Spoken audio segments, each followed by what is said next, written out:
In this class, I think I neglected to show you the design for this because I hadn't found it yet. Found it yesterday, finally. And I believe I talked to the recording yesterday about it, but just in case, I'm going to talk a little bit more about the design. It's now in the Programming Logic Unit 5 in class folder, the Simple Subs design document. In the past, I've had students build these as groups and then save them, and I don't think we have the time for that, so I'm going to do a quick review of it here. This is the tow chart. The tow chart gets customer name, phone number, order date. Yeah, nothing new there. But here we get the bread type, and notice that there are 1, 2, 3 objects that help us get the bread type, 3 different radio buttons. There's no events. When the user clicks on those radio buttons, nothing happens, not visibly on the screen. That might change. There are a couple different ways to process radio buttons, so we might tweak that. Same thing with the meat type, same thing with the radio, the additional items. There are 4 checkboxes. Nothing happens when you click on them, at least not visibly. We need to find out whether they want a soda. The checkbox happens. We did write some code that makes the soda list pop up, but that doesn't change the calculations. So getting the fact that they want a soda really doesn't cause any processing. Showing and hiding the list, that caused some processing on the check changed event. We'll review that in a minute. So that was basically what I wanted to show you, is that we have 1, 2, 3, basically 4 inputs here where there are lots of different objects that help me get those inputs, not just one. Now, how does that translate to your designs? In Unit 5, the only thing that I'm going to be grading in your Unit 5 assignments are pseudocode and flowcharts.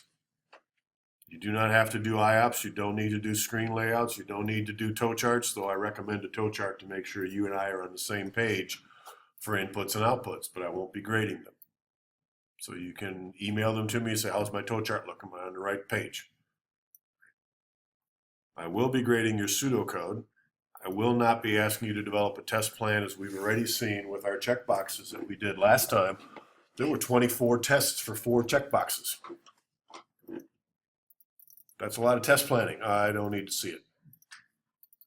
Doesn't mean you shouldn't at least think about how you're going to test your program, but most of these are pretty straightforward. You go to the top, you fill stuff in, and then you switch stuff around, make sure things change. Rachel? We have to do a flow chart. You do have to do a flowchart. And it should match your pseudocode. Okay? Here's what my pseudocode looks like right now. We haven't covered all of this. We did pieces parts already, though. Button calculate. When you hit button calculate, we check to see if a meat selection has been made. I'm not quite sure why that's there. I'll have to think about it a little bit. But a little later, it figures out how much the bread cost, how much does the meat cost. This we've already coded. We already said if check lettuce is checked, and notice how it's written in pseudocode. Don't give me a dot checked. That's object-oriented languages, and I don't want that in your pseudocode. Some of you got caught with the focus command. Okay. Button clear dot focus parentheses semicolon. That's C#. Right. Just say set focus to button clear. Done. English. If it's checked, add 10 cents. If it's checked, add 15 cents. Notice the sequential ifs. I mentioned that to you. That's just a concept. It's not a name of any different kind of a language construct, but it's a concept like simple ifs and if else and nested ifs and if else ifs. These are sequential ifs, one if after another. One question does not affect this. The answer to this question never affects the other questions. They always get asked. They're called sequential ifs. If the soda is checked, what we're missing, maybe I don't think we're missing it, it's hiding over here someplace. Check soda, check changed. What we've done so far is made the panel visible. What this one does, this is the old way, here's the new way. This, I'm not sure how I want to put that in pseudocode. I think this is better in pseudocode. And I must have been somebody last year said, well, if you hide the panel again, remember we had the soda panel coming up, we were running here. we had the soda panel come up when we click on it. And if I pick Diet Cola and then hide it again, somebody said, well, if you're hiding it, shouldn't you unselect all the soda again? I guess they talked me into it last year. This year, I don't think so. No, you picked Diet Cola before. You can still change it, but since you thought about Diet Cola before, why don't I just leave it there for you? But what this design shows us is that last year we said if the soda is not checked, then turn off all the radio buttons. We don't know how to do that yet, but that's part of what we're going to talk about. But I don't think I'm going to implement that this year. I'm going to just leave it and not turn those radio buttons off. There's more design here. We'll come talk about it a little later when we need to. For right now, let's get back to some code and get back to the notes. I'm going to jump ahead. I believe the current order of my notes first talks about switch statements and select statements. It's a special kind of if. Instead of talking about them, I first want to give you the context, which I think is radio buttons. And I think about every year I flip these around. Let's talk about the code first and then the radio buttons, then the code. Doesn't really matter, but this year I kind of feel like I want to talk about radio buttons. Remember the radio buttons, we can appear in a group of 2 or more. You never have one radio button. That's called a checkbox. Right, you never have one radio button. They always come in at least 2 or more. And you can only pick one from a group. Radio buttons are grouped by including them inside of panels or group boxes.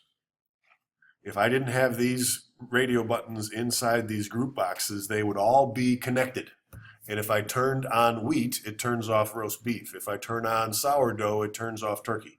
It's like they're related and they're not. So if you have more than one set of radio buttons, you need to put them in a group box.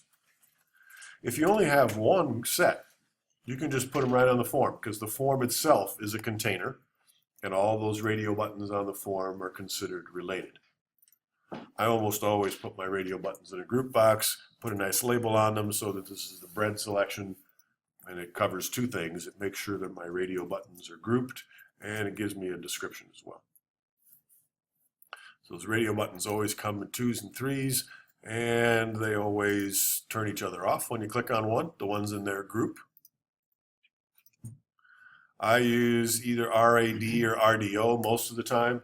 I've been teaching this so long, the first year I taught it, they were option buttons. Microsoft has since renamed them. They're now radio buttons. But they used to be called option buttons. So if you want to put a OPT on there to really take me back in time, you can do that. They have a text property, just like a checkbox, that designate what comes on there. There's a check align property, just like the text box, right? You can put the text in front or the text underneath. Normally, people expect the radio button, then the text. You should have a good reason to confuse them if you want to flip those around. The checkbox had a check property, so does the radio button. I think I mentioned to you last time that radio buttons and checkboxes come from the same family tree. They have the same parents, really. It's just this object that can be checked either with a dot or a check mark. But behind the scenes, a lot of the processing is very much the same. The foundation of them is similar. We can turn radio buttons on by saying radio button.checked, just like the checkbox, equals true. We can do that in code. While the code is running, we can look at the checked property to see if it's on. And if it's on, process, because that checkbox has been selected. When we write code like this, to call check to say that the checked property is true, just like with checkboxes, a check changed event occurs. Unless the radio button's already selected. If you say radio button or radio choice 1.checked equals true, and it's already checked, the code doesn't execute. It only executes when it changes, turns on or turns off. We can change the font. We can change the foreground color, the background color, enabled image, all the same kind of stuff that we've already talked about apply to radio buttons as well.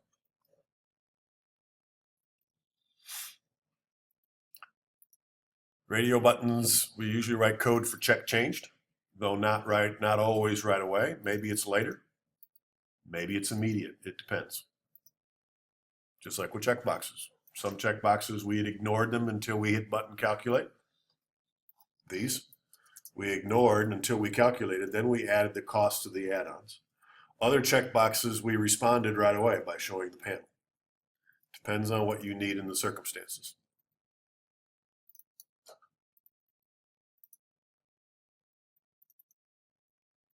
Radio buttons, I haven't tried this with checkboxes. It doesn't make as much sense to me. This one, radio button.perform click. Remember that? We did that, or you did that in your timers for your welcome screens. When the timer went off, you clicked a button by doing perform click. You can do the same thing with radio buttons.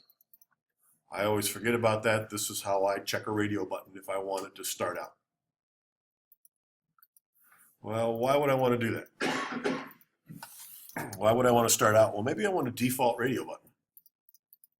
I could, at design time, go in and say radio button wheat, checked, true. And now it's marked. I've never tried this, but I wonder what would happen if I did the same thing to Italian. Oh, is it smart or what? Turn the other one off. I didn't know that was going to happen. I'm not terribly surprised. And then when I run it, everything's cool. Now, this is another one of those, even though it changed the form, it may not be a bad idea to do it at form load instead. So I'm going to go into form load. And in addition to making my soda panel invisible, I'm also, and I'm going to do it first because it appears above in the form, I'm going to set RDO Italian dot checked equal true. Has the exact same effect, but not until runtime. The user, the owner of the sub shop, has said, most people that come in want Italian, so can you check that first for me? I can. And my next question is, why don't I put that in front of wheat then, since everybody wants it? You say, no, I want wheat first. I want to encourage them to buy, I don't know, whatever. I'm making stuff up. Any one of them can be checked. How about the meat? Nah, there's nothing consistent. Everybody's all over the map, so we'll start with those empty. So the next thing we want to figure out is, okay, how much do we charge for the selected bread? Well, I should have probably typed these in ahead of time, but remember we've got some price fixes here. Okay, wheat, Italian, and sourdough. I'm going to make those constants. So here's some more constants. Those are the add-ons. So I'm going to move the bread to the top because it appears first in the form. If you're trying to follow along and you can't keep up with the typing, this is a good one. You can skip it and just hard code them, knowing that you can copy mine later. I'm going to do a private. These are still decimals. And the first one's going to be the wheat cost. And that's equal to $1.70, 90, 10. Okay. 170.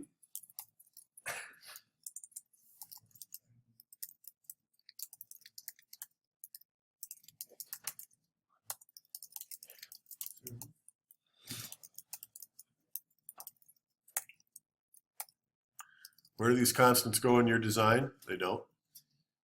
In the design, if we look back at my design, it all says 170, 190. It's the programmer's job to turn those into constants.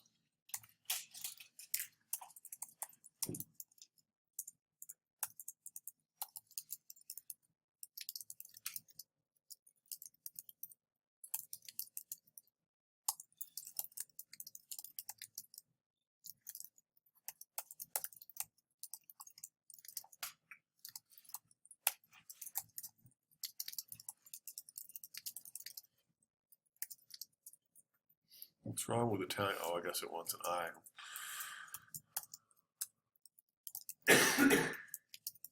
Okay, so there's my constants. Now I'm going to use that to do some processing in button calculate. In button calculate, I have a variable. Remember my design, it said calculate the bread cost. Right, or get the bread type. inside here, I'm going to calculate the bread cost. And I could start it at 0, but these are radio buttons. They have to pick one, especially since I've picked Italian to start with. So I'm not going to initiate that one. This is the cost of the selected bread. Now underneath here, I'm going to put a comment and say, I'm not going to calculate. To me, that means do math. Okay, here I'm doing calculations for the additional items. Here, I'm determining the bread cost. It'll be one of those days. How do I figure this out?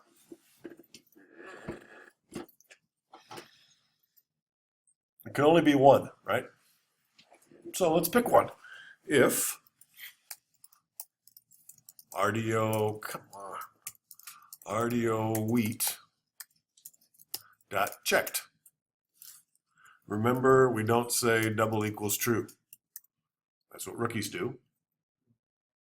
All right, we don't have to because this is a Boolean property. When you're checking a Boolean property, that already has true or false in it. So we don't have to check to see if it's true. We don't have to ask if it's true. It's going to look inside automatically. So we don't do that.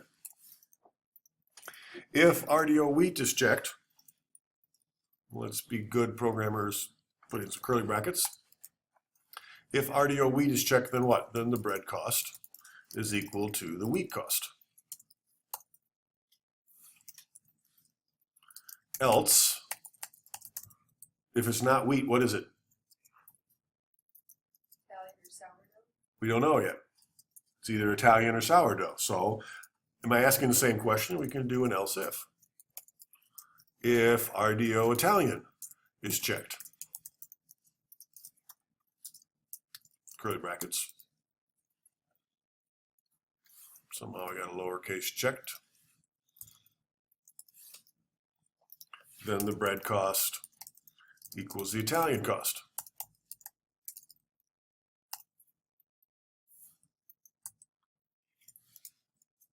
Else, if RDO sourdough is checked.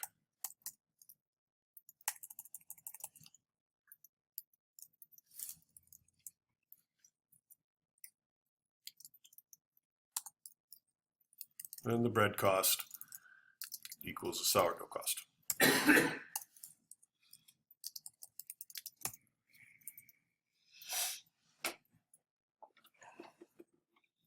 What's wrong with that? What? You don't need the last step. I don't need the last if. These are radio buttons. There has to be, if it's not Italian, it's not wheat, it has to be sourdough. So I don't have to ask. Does it work? Yes. Do I like it? No.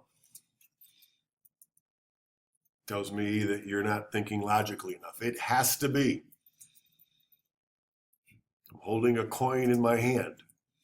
Is it a penny? No. Is it a nickel? No. Is it a dime? No. Well, then it has to be a quarter, unless you got lucky and found a $50 or $1 coin later on. Has to be a quarter. I don't need to ask the last one.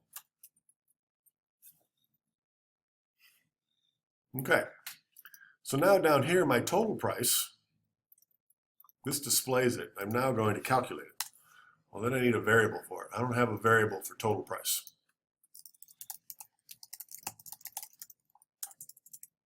And I should be following the design.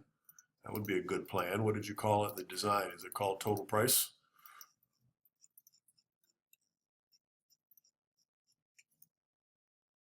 Total cost. Okay. Better make the same name, otherwise Volker's going to get all bent out of shape. Total cost.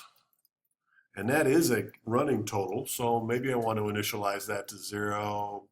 Nah.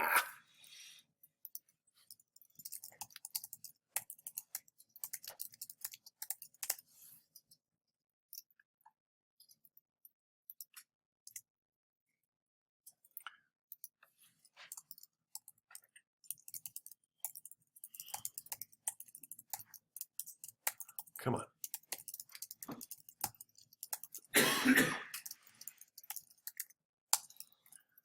The total cost is going to be equal to the bread cost later on, plus the meat cost, plus the soda cost, plus the add-on cost. And then instead of displaying this, we're going to display the total cost. This was just for test purposes. Now I'm going to take it out. This is getting closer to the end result. I'm just going to keep adding more stuff to it. If I don't choose any add-ons, the add-on cost is 0, so this is a good way for me to test my radio buttons, just not pick any of those. Let's see if that works. I have Italian selected. That should be $1.90. Good. Wheat, $1.70. Sourdough, $2.10. Notice radio buttons are easier to test than checkboxes because you can't pick them in combination. So there's only 3 tests here. But you really need to test all 3. And then if I wanted to get crazy, I could add some cheese to this, and I should add 50 cents, and it did. But since I tested my add-ons, I'm pretty convinced that the add-ons are calculating correctly. All I have to do is add them to the bread, so really all I'm doing there is testing to make sure they add properly, and they do. But now we could keep going. But there are other ways to do this. An else if is an acceptable solution, but not really the best one for this.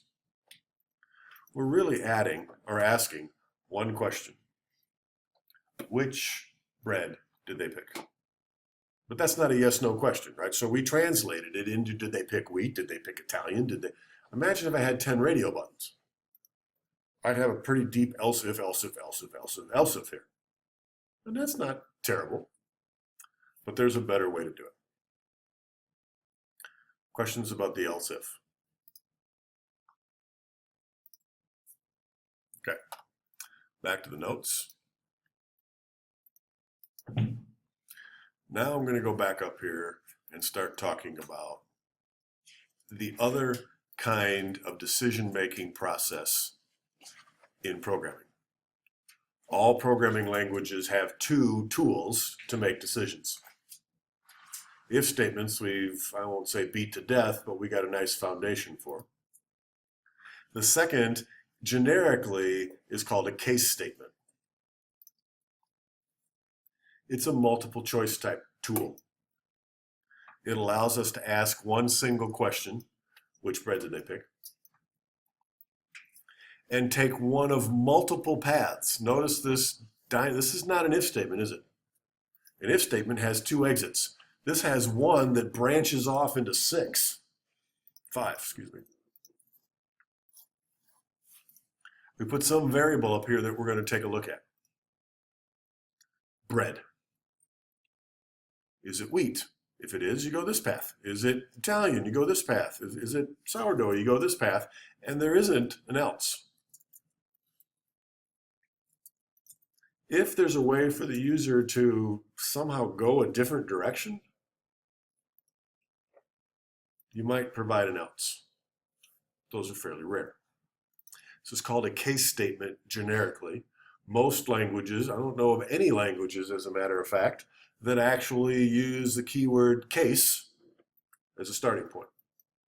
They all use the word case ultimately, but not as a starting point. Here's what it looks like in pseudocode. Even in pseudocode, we start with the word select. The bread. If it's Italian, do this. If it's sourdough, do this. If it's wheat, do that. But notice in pseudocode, we got some nice flexibility here. We can say, let's pretend this is a number between 1 and 10. If the number is 1, or if the number is 7, do this. If the number is between 1 and 4, all of them do the same set of statements, do this. If the number is 5 or 9 is what that represents, do this. If the number is greater than 6, do this. This would have come in handy for your little if statement that you wrote that went else if, else if, else if, else if on the grade, right? Because we could have said select the grade. Case greater than 60, greater than 90, they get an A. Then another case greater than 80 or equal to, they get an A. Another case, greater than or equal to 70, they get an A. A lot easier than the else if, else if, else if. In many cases, a select statement is a substitute for an else if. An else if can always be used as a substitute for a case. Generally, always, always. But the reverse is not always true. Some case statements can't do everything an else if can do. They're generally easier to understand, particularly the flowchart, right? Come in here, take a look at that variable, and take one and only one path. In the pseudocode, once again, you, the programmer, have to be smart enough to know that only one of these cases is ever going to execute. As soon as we're done doing these statements, we jump out. As soon as we're done doing these statements, we jump out. Yes, sir. So the way it's listed, that's an order of precedence? Good question. Yes, this is an order of precedence because my 7, if this was 7, it would go here. If it's 8, is it 7? No. Is it 1 to 4? No. 5 or 9? No. Greater than 6? Yes.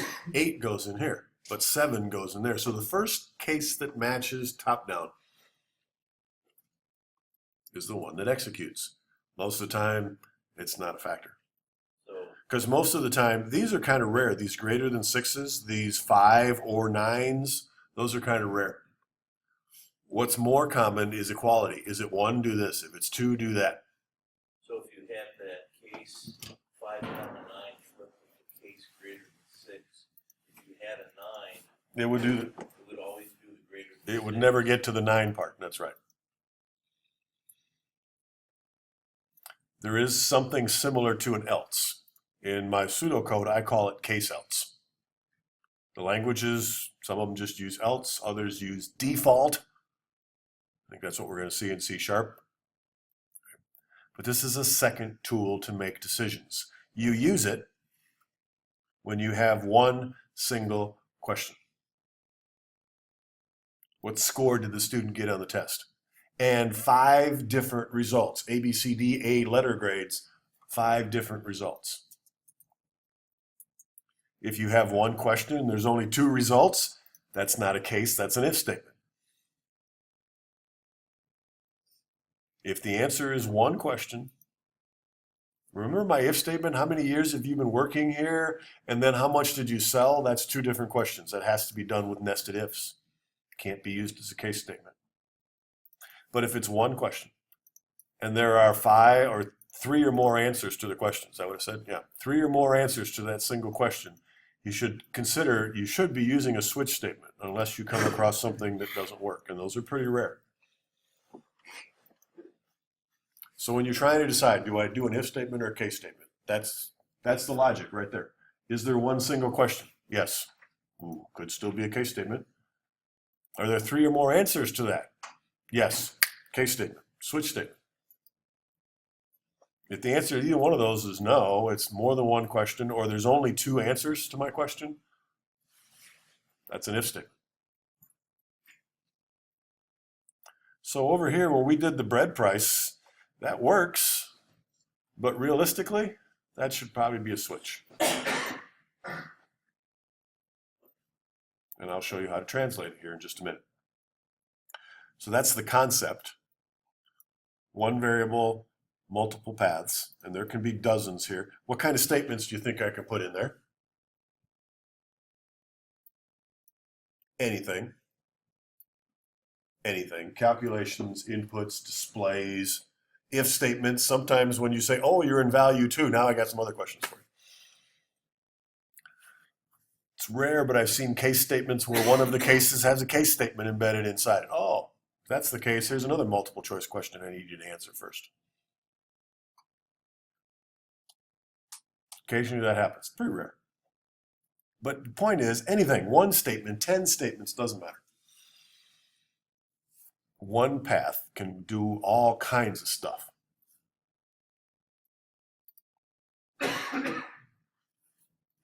In C#, here's what it looks like. The keyword is switch. Why isn't this switch? Because this isn't C sharp. Switch is probably the most weird statement name. I don't know why they didn't call it select. But in C sharp, it's switch. In your pseudocode, I expect to see select. Then in parentheses, you must have parentheses, some expression that evaluates to a single value. Usually it's a number. Maybe it's text. Which option on the quiz did they select? A, B, C, or D? Those are text. I can write a switch statement, and if they did A, I process one way. If they did B, I process another way. That condition, and this can be a calculation if you want it to be, but it has to evaluate to a single value. Most of the time, it's just one variable. Yes, ma'am. So, Okay, I can put a variable in there and say answer. And then we'll look and see what answer is, and if it's A, we'll go here, B, we'll go there, D, we'll go here. so we can use that for the type of brand? I can what? Can we use the case expression to switch break for the type of brand? For the type of bread? Yes, with some advanced programmer techniques that I'm going to share with you, I can pull that off. It's a good question. I'm going to rephrase the question is what I'm going to do. Okay, her question for the recording, because I'm sure it didn't hit. How are we going to do that for bread? We don't have some variable that has bread, that has sourdough or wheat or Italian in it. All we get is radio buttons. I'm going to rephrase the question. Which radio button is on? That's my question. Is it radio button wheat, radio button Italian, radio? That's how we're going to solve this problem. It can be done, but it's a little tricky. Just have to rephrase the question. Back to this. Then then there's a curly bracket and an end curly bracket for the entire switch. Where does the switch end? Those are required. No optional square brackets. Then there's square brackets around all my cases. That means you don't have to have any cases. That's pretty rare. But sometimes you only have one. But remember, Volker's statement was if you have one question with 3 or more answers. If you have 3 or more answers, generally there's at least 3 cases here. Generally. If there's only 2, you might want to pause and say, maybe I should be doing this with an if statement because it's the right tool. I can go home and chisel with my screwdriver. It works. It's not the right tool, though. My dad would roll over, well, not in his grave, but in his easy chair and say, what are you doing? Go get the chisel. I can use a chisel to screw in a screw, but don't do that either. It may work, but use the right tool in the right circumstances because they're really more efficient. Go ahead. The square brackets are just around the beginning and the end of the case. Mm-hmm. Okay. I see Well, it on these square screen. brackets, remember that in my notes, they mean optional. In my notes. So you don't put them in code. All right. The square brackets do not go in code. They're in my notes here to designate that all this stuff is optional. You can have as many cases as you need, or none, which is rare. You can have a default case. Notice there's no word case on it. It is in my pseudocode. It just says default. In Swift, it's case else. Doesn't matter. We just got to figure out the syntax. It means the same thing. If you haven't matched any of these cases, do this. The default is optional. You can leave it out, like the else. We can leave it out. What happens if I don't match any and there's no default? We don't do anything. We basically just skip the whole case statement. That's okay. It's not an error. This expression can, again, it's an expression that evaluates to a single value. It could be a calculation. We can calculate right in the middle of a case statement. It's rare. Usually you'll see a single value there, 1. If this number up here is the same as 1, then do this case. It could be 1 with apostrophes around it.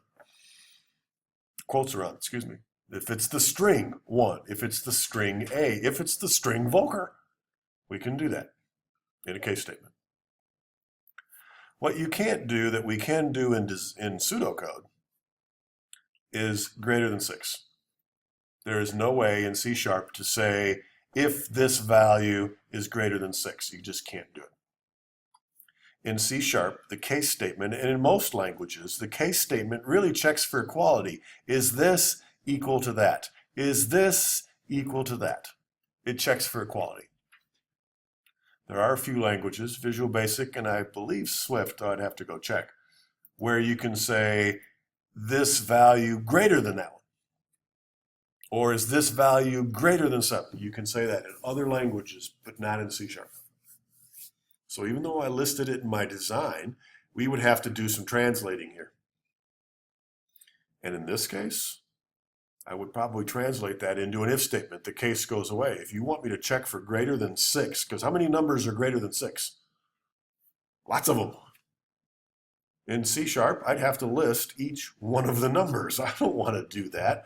Then this is no longer a case statement. It's a bad idea. In C#, I can't do that. But what about the 5, 9? That I can do. You list, notice, here's my case, and at the end of it, where's the curly brackets? Aren't any. Optional. As many of you have found, you can put curly brackets all over the place, and as long as there's a pair of them, it doesn't matter, even if there's nothing in between. You're not going to leave them in your code, but it doesn't cause an error. So I could put curly brackets here and after the break. Completely optional. I don't do it because they're optional. If you put one in, you better have the other one. So that's a chance for me to screw up, so I'm not putting them in. There must be one here, and at the very end, there has to be one. But you don't need curly brackets on your cases because there's always a break. In C#, you are required at the end of each case to insert the break command, even if you have curly brackets. What the break says is skip the rest. It's a manual command that says skip the rest. And you have to put it in. Wait a minute. I think. So many languages run through my head, it hurts. There isn't one here. Here's a case and it doesn't have a break. This is how you do 5, 9. Put a 5 here and a 9 here. There's no break. So what happens? It just drops through and keeps going, and it does this stuff. So if you have 3 or 4 numbers that all process exactly the same, you just say case 3, case 4, case 5, case 6, and then on the last one, you start writing code. That's how you do multiples. You just stack them on top of each other. You can't do a greater than, but you can do multiples. And if there aren't 100 of them, if there's 3 or 4, then that's a good solution. If all the numbers, remember my case statement that I gave you for the test scores? All the numbers between 60 and 70 are D's. It really doesn't work in C# with a case statement. You could design it that way, which works very, very well.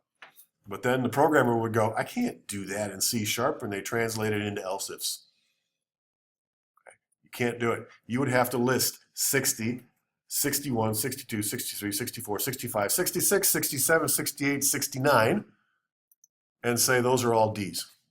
You have to stack them on top of each other. But wait a minute. What if there's halves? Oh, God. I'm not sure in C# whether a double works. It might not. Or a decimal might not work with switch statements. In C++, I know for a fact they don't work. In C#, we'll test it. Maybe my notes will tell me here in a minute. Paul? If you needed to do the greater than, couldn't you, in addition to the other ones, couldn't you just do a case else and then throw your ifs? Yes. Under that? And Yes. break in? So you have your default here, right? It's not a case else, it's a default. You catch everything else in here. But in my test score one, I've got everything from 0 to 99.99999 that needs a letter grade, or I'm sorry, to 90, and everything else gets an A. That's still a lot of stuff. You're better off with an else, with an if statement. We'll see that as we go. There might be a tricky way around it, just occurred to me, but I'm not going to go there. I'm going to put the if in. Inside the case? Yes, as your The problem is once you're inside the case, you're stuck and you can't jump out of it. You have to jump out of it. You can't move into the next case and check that one. You're only going to execute one of these cases or the default. Okay, we're what-ifing this too much. The test expression is a variable, usually a variable, whose contents are evaluated to determine the cases.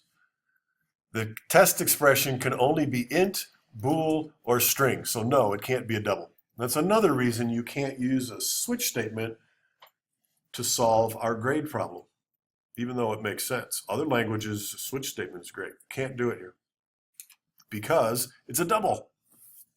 You cannot put doubles in a switch statement in C#. Only integers, booleans, and strings. That's it.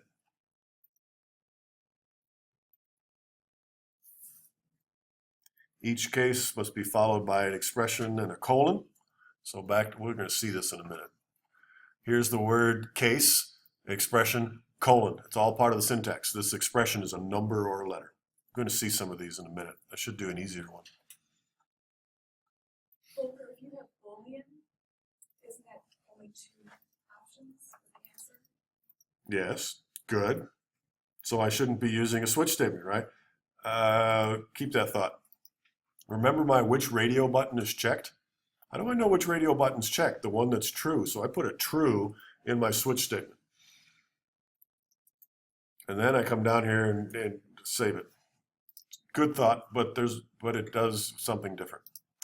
Case statements aren't surrounded by curly brackets. The break statement ends each case. Test expression examined has to be, yeah, we just said that. Is a relational condition. Each case must be followed by an expression, a colon. Is that in there twice? No, I scrolled back up. Okay. C# will process the statements under the first case, and it stops when it finds one that matches. We can stack them. If none of the cases match, we do the default. If there's no default, we skip the whole case statement. C#, the break statement at the end of the case, including the default, is required. God, these are good notes. I should read them before class. Okay. We've talked about them too much. Let's take a break and we come back. Well, here's an example. This is really a good example. Let's say that somehow this variable, what type of variable is that? String. How do you know? Whoops. How do you know?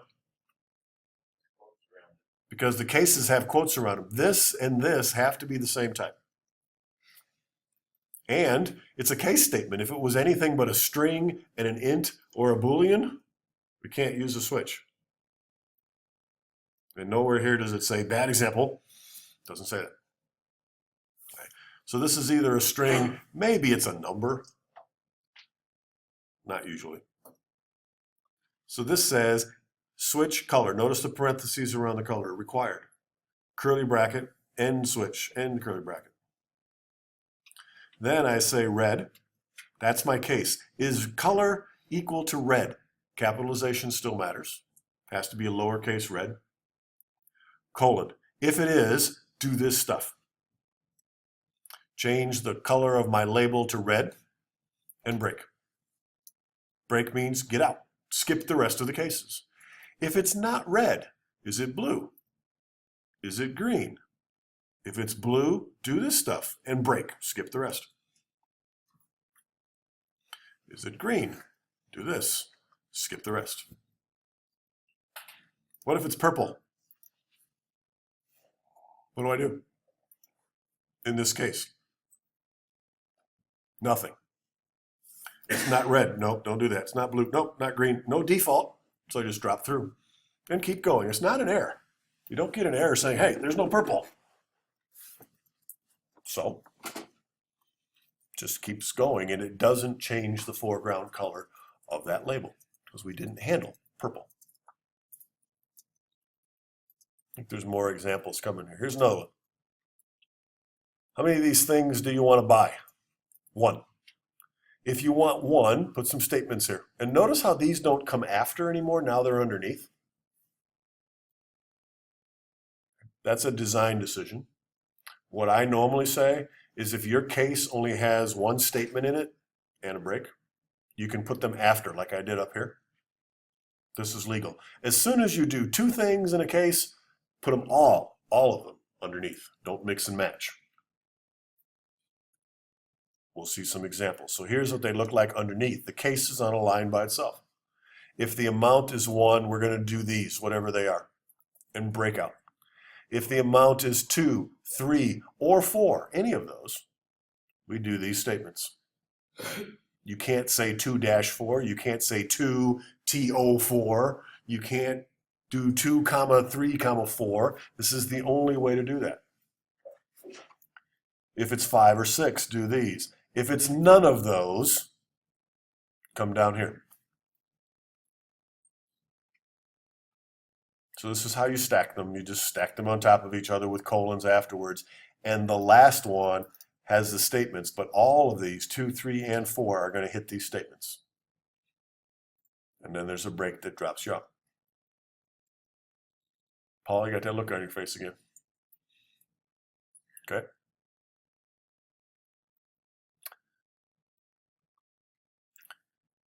Here's Karen's question. I can put a Boolean in there, but notice I'm putting a Boolean constant in there. The word true. And now what happens, and this works, this is tricky, I almost wish I hadn't talked about it yet. This works. I find the first condition down here that's true. Notice the double equal signs. I'm comparing. Is count double equal to 1? True. Do these. Is count less than or equal to 4? Is count, the variable, less than or equal to 4? If this condition is true, it matches, and we do these.